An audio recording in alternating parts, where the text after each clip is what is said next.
বর্ষা আর নাহলে ওই গানটা মেঘা রে মেঘা একটু বর্ষে দে আমার প্রেমিকাকে নিয়ে একটু পালাই দে মেঘা তোকে করে দিই না না তোকে আমাকে আমি করছিস নে তোরটা করি দাঁড়া একে করে দিই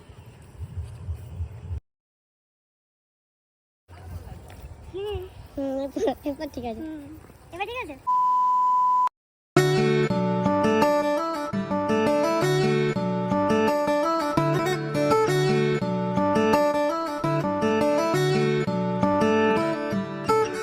ফ্রেন্ডস এর বদন দেখো কেমন। আর আমাকে কিন্তু ওই সাইডে পরিয়ে দিল, বোন আসেনি বলে আমার ভিডিও করার খুব প্রবলেম হচ্ছে। তুই কিছু লাগালি না?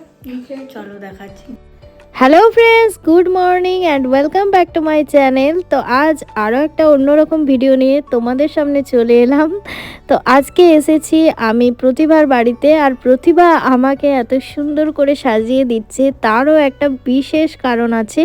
তো সেই বিশেষ কারণটা তোমাদেরকে এখন বলছি না, কিছুক্ষণ পর বলছি, কারণ একটু তো মানে পেশেন্সে তোমাদেরকে রাখতেই হবে। তো তোমরা একটু পেশেন্সটা রাখো, আমি অবশ্যই জানাবো যে আমি কেন এসেছি। আর এই দেখো ম্যাডাম সুন্দর করে স্নান টান করে সেজে নিয়েছে, দেন আমার জন্য খাবার সাজাচ্ছে।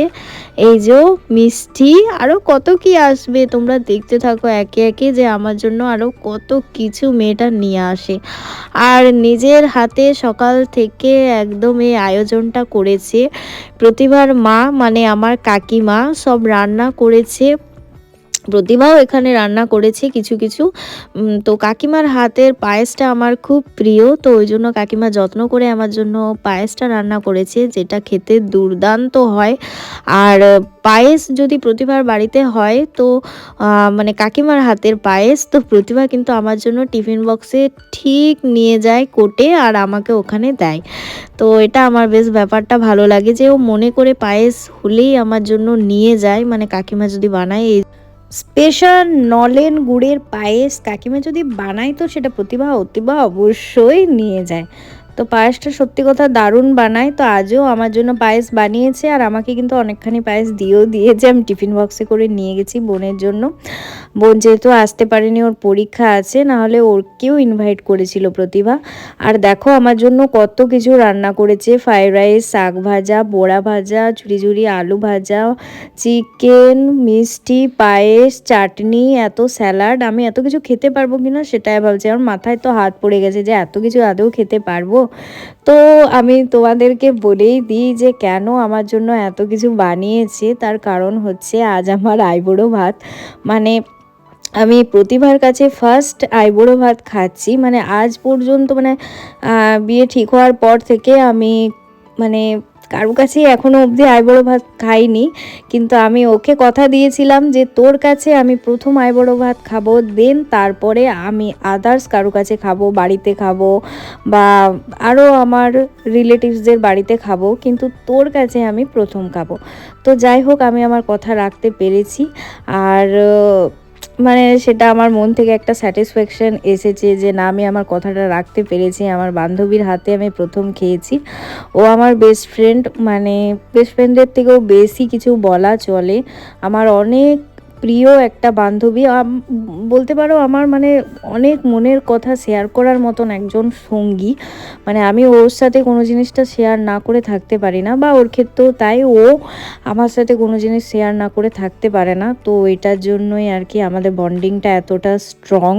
আমাদের আজ 6 বছরের পরিচয়, কিন্তু 6 বছরটা 6 বছর বলে মনে হয় না, মনে হয় যে সেই আমি যখন ছোটোবেলা থেকে হয়েছি তারপর থেকে যেন ও আমার পরিচিত, এরকম একটা ব্যাপার আমার ওর সাথে, মানে এরকমই আমাদের একটা কানেকশন আর কি। তো আমাকে প্রথম খাওয়ালো ভাত, তো সেটা আমি খুব তৃপ্তি করে খেলাম। যে যাই হোক, বিয়ে হওয়ার আগে আইবুড়ো ভাতটা আমি প্রথম ওর হাতেই খেলাম। তো আমি নিজেকে মানে খুবই লাকি ফিল করছি বা খুশি আমার মনের মধ্যে। সেটা আমার হাসিটা দেখেই তোমরা বুঝতে পারছো যে আমি কতটা খুশি। সত্যি প্রচণ্ড খুশি ছিলাম সেদিন। যে বান্ধবীর হাতে প্রথম আইবুড়ো ভাত খেলাম।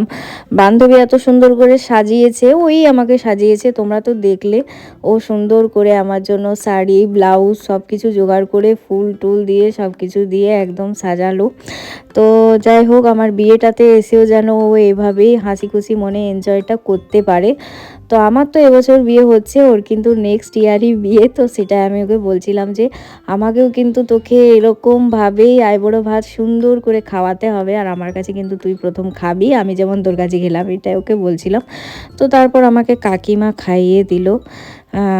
কাকিমার হাতেও আমি একটু পায়েস খেলাম। কাকিমা প্রথমে আসছিল না, বলছিল আমার শাড়িটা খারাপ আছে। আমি বললাম না, তুমি এসো, তুমি কেন খাওয়াবে না, তুমিও আমাকে খাওয়াও। সকাল থেকে এত কিছু কষ্ট করে রান্না যখন করেছো তখন খাওয়াবে না কেন আমাকে। তো তারপর কাকিমা এলো, কাকিমার কাছে খেলাম। এরপর আমি দাদাকে ডাকছিলাম, তো দাদাও আসবে আমাকে কিছুক্ষণ পর খাওয়াতে।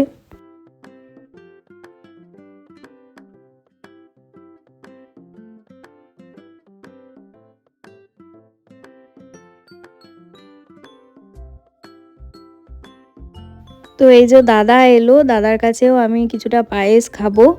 চলো, দাদাও আমাকে খাইয়ে দিচ্ছে। এই যে এই খাওয়ার অনুভূতিটাই একটা অন্যরকম অনুভূতি। আর এই যে আমরা দুজন সেলফি তুলতে তুলতে, মানে কি আর, কাকিমা কখন থেকে চেঁচাচ্ছে যে খেয়ে নে আর কত ছবি তুলবি। কিন্তু বিশ্বাস করো ফ্রেন্ডস, আমার জন্য এত কিছু রান্না করেছে আর খাবারগুলো এতটাই সুন্দর দেখতে লাগছে যে আমার শুধু ছবি তুলতেই ইচ্ছে করছে। এত সুন্দর করে সাজিয়েছি।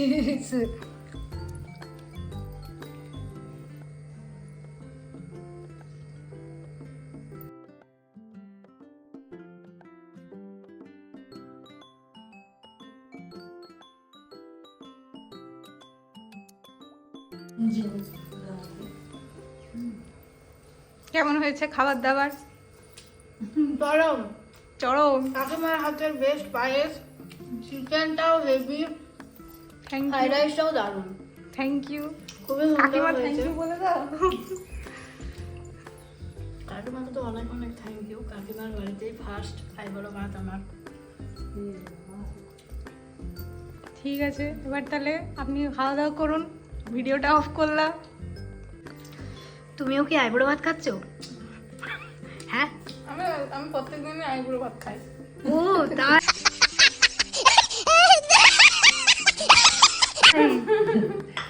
এটা ওকে দিস, হ্যাঁ একটা চামচ নিবি। তুমি আইবুড়ো ভাত খাচ্ছো আমার সাথে, তোমারও নেক্সট ইয়ার লেগে গেছে। এইভাবে নিস না, একটু ভালো করে নে, ঝগড়াটি বুড়ি লাগবে না। খুব সুন্দর লাগছে। তুই আর আমি ছাদে গিয়ে কটা ছবি তুলবো, ঠিক আছে? এত ফুল যেগুলো দিয়ে কষ্ট করে সকাল থেকে সাজালো আমার থালাটা, তো সেই ফুলগুলো এখন প্লাস্টিকে করে ফেলে দেবে জলে।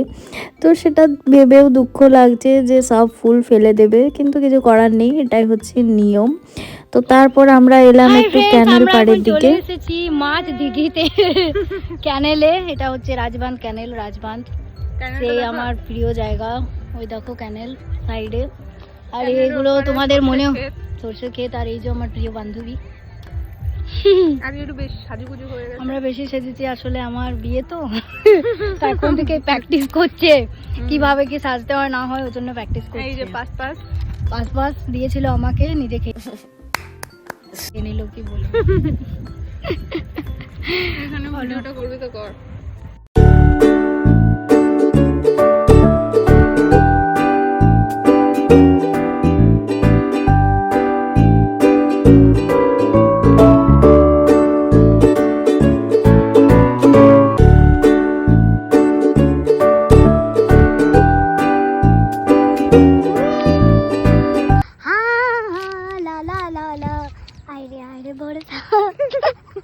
আর নাহলে ওই গানটা, মেঘা রে মেঘা একটু বর্ষে দে, আমার প্রেমিকাকে নিয়ে একটু পালাই দে। মেঘা রে মেঘা তুই একটু বর্ষে দে, আমার প্রেমিক। আমরা লোকটা ভালো মজা পাচ্ছে। আমরা যেখানে সেখানে দাঁড়াই, বনে বাঁধারে পাঁধারে। তো তারপর আমরা চলে এসেছি সর্ষে খেতে। আর সর্ষে বাড়ি বলতে পারো এবছর আমি এই ফার্স্ট টাইম এই বাড়িতে আসছি। আমার বাড়িতেও কিন্তু আমার সর্ষে ক্ষেত দিকে যাওয়া হয়নি, না হলে অন্য বছর ওখানে আমি কিন্তু ঠিক যাই ফটোশ্যুট করতে, এবছর যাইনি। এবছর প্রতিবার বাড়ির এখানে সুন্দর একটা সর্ষে ক্ষেত পেয়ে গেলাম, তো ওখানেই আমি শুরু করে দিয়েছি ভিডিও করা। ফার্স্টে ওর, তারপর আমার তো যে জায়গাতেই যাই সে জায়গায় কিন্তু একটু ভালো লোকেশন পেলেই সেখানে ভিডিও করা স্টার্ট করে দিই। এখন বান্ধবী বলছে যে কি করছিস, এই করছিস। আসলে কি বলো তো ফ্রেন্ডস, এখানে আমার যত ফটো বা যত ভিডিও আমি যাই কিছু বানাই না কেন, সেগুলো সব প্রতিভা বানিয়ে দেয়। ও নিজের ভিডিও ছবি না তুলে আমার ভিডিও ফটো সব কিছু বানিয়ে দেয়। এই দেখো এখন যেমন আমার ভিডিওটা বানিয়ে দিল, আমি বললাম আয় তোর কটা ভিডিও বানিয়ে দিই, কিন্তু ও সেই বলছে না আগে তোর কটা ভিডিও বানিয়ে দিই। তো এখন আমি ওর কটা আর কি রিলস ভিডিও বানানোর জন্য আর কি কটা আর কি সিঙ্গেল আর কি ছবি নিয়েছিলাম, ছবি বলছি আরও সরি, ভিডিও নিয়েছিলাম, ছবিও নিয়েছি। তো যেগুলো ইনস্টাতে ভিডিও বানাবার জন্য, তো ওগুলো এখানে অ্যাড করে দিলাম, থেকে যাবে। আর তোমরাই বলো ফ্রেন্ডস, ওর চুলটা কত সুন্দর দেখো। আমার তো চুলটা হেভি পছন্দ, মানে ও চুলটা আগে এত বড় ছিল না, কিন্তু রাখতে রাখতে কত সুন্দর চুলটা হয়ে গেছে। আমার ফ্রেন্ডস এত বড় চুল হলো না, আমার এটাই জীবনে দুঃখ রয়ে গেল যে আমার বড় চুলের খুব ইচ্ছে ছিল, কিন্তু আমার চুল এত বড় আর হলো না। খুব দুঃখ লাগে, ওর চুলটাকে দেখে না খুব হিংসে হয়। ওর কোনো জিনিসে আমার কোনো হিংসে নেই, কিন্তু আমার এই চুলটা দেখলেই খুব হিংসে হয়। হিংসে করাটা অস্বাভাবিক কিছু না, সেটাই তোমরা বলো। তো তারপর আমরা দুজন মিলে ভিডিও বানাচ্ছিলাম, দেখো তোমরা ভিডিওটা।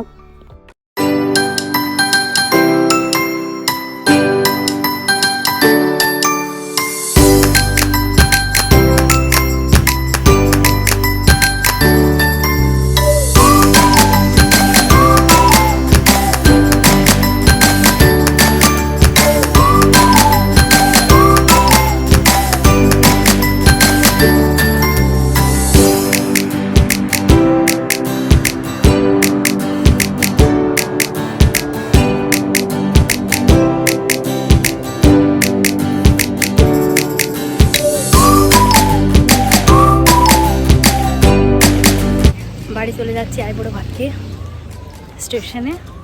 ট্রেনে খানিকক্ষণ পরে উঠবো, খুবই কষ্ট হচ্ছে, চলে যেতে হচ্ছে। এমন হচ্ছে যেন আর দেখা হবে না, কিন্তু দুদিন পরেই দেখা হবে। বাই সবাইকে। ভিডিওটা ভালো লাগলে চ্যানেলটাকে সাবস্ক্রাইব করে দিও। তো ফ্রেন্ডস টাটা সবাইকে। ভিডিওটা ভালো লাগলে চ্যানেলটাকে সাবস্ক্রাইব করো আর ভিডিওটাকে অনেক শেয়ার করো। তো টাটা সবাইকে।